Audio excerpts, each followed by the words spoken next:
Lesson 152. The power of decision is my own.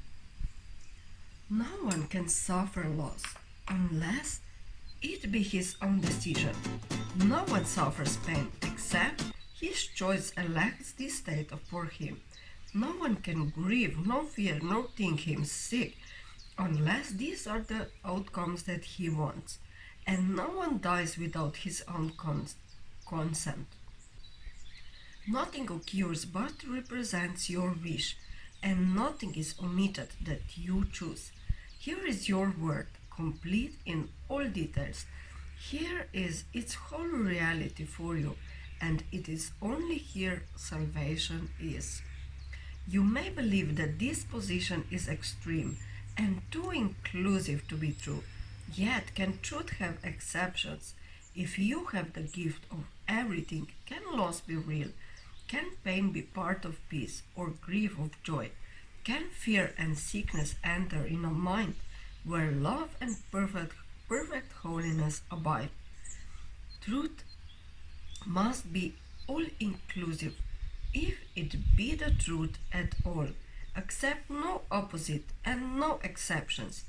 For to do so is the contradict the truth entirely. Salvation is the recognition that the truth is true and nothing else is true. This you have heard before, but may not yet accept both parts of it. Without the first, the second has no meaning, but without the second, is the first no longer true. Truth cannot have an opposite. This cannot be too often said and thought about, for if what is not true is true as well as what is true, then part of truth is false, and truth has lost its meaning. Nothing but the truth is true, and what is false is false. This is the simplest of distinctions, yet the most obscure, but not because it is a difficult distinction to perceive. It is concealed behind a vast array of choices that do not appear to be entirely your own, and thus the truth appears to have some aspects that belie consistency, but do not seem to be but contradictions introduced by you. As God created you, you must remain unchangeable, with transitory states by definition false, and that includes all shifts in feeling, alterations in conditions of the body and the mind, in all awarenesses and in all response. This is the all-inclusiveness which sets the truth apart from falsehood, and the false keeps separate from the truth as what it is. It is not strange that you believe to think you made the world you see is arrogance. God made it not. Of this you can be sure. What can he know of the ephemeral, the sinful and the guilt, the afraid, the suffering and lonely, and the mind that lives within a body that must die? You but accuse him of insanity to think he made a world where such things seem to have reality. He is not mad, yet only madness makes a world like this. To think that God made chaos contradicts his will, invented opposites to truth, and suffers that to triumph over life. All this is arrogance. Humility would see at once these things are not of him. And can you see what God created not? To think you can is merely to believe you can perceive what God willed not to be. And what could be more arrogant than this?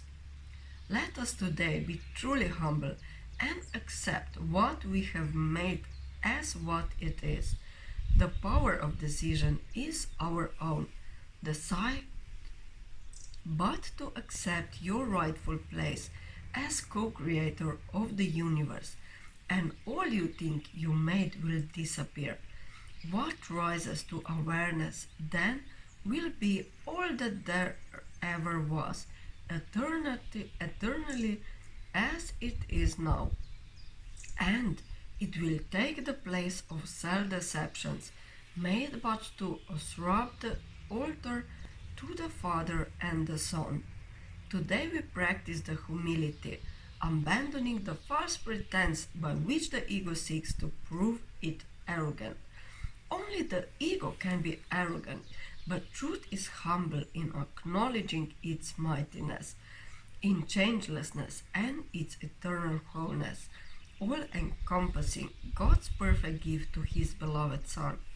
We lay aside the arrogance which says that we are sinners, guilty and afraid, ashamed of what we are, and lift our hearts in the true humility instead to Him who has created us immaculate, like to Himself in power and in love. The power of decision is our own, and we accept of Him that which we are, and humbly recognize the Son of God.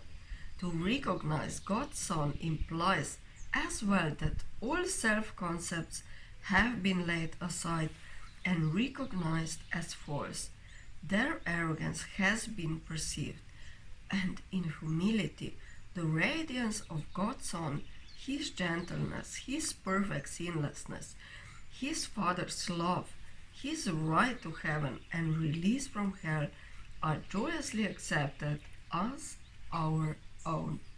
Now do we join in glad acknowledgement that lies are false and only truth is true. We think of truth alone as we arise and spend 5 minutes practicing its ways, encouraging our frightened minds with this. The power of decision is my own. This day I will accept myself as what my Father's will created me to be. Then we will wait in silence, giving up all self-deceptions as we humbly ask ourselves that He reveal Himself to us, and He who never left will come again to our awareness, grateful to restore His home to God as it was meant to be. In patience wait for Him throughout the day and hourly invite Him with the words with which the day begins, concluding it with this same invitation to yourself. God's voice will answer, for He speaks for you and for your Father. He will substitute the peace of God for all your frantic thoughts, the truth of God for self-deceptions, and God's Son for your illusions of yourself. Lesson 152. The power of decision is my own.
Lesson 152. The power of decision is my own.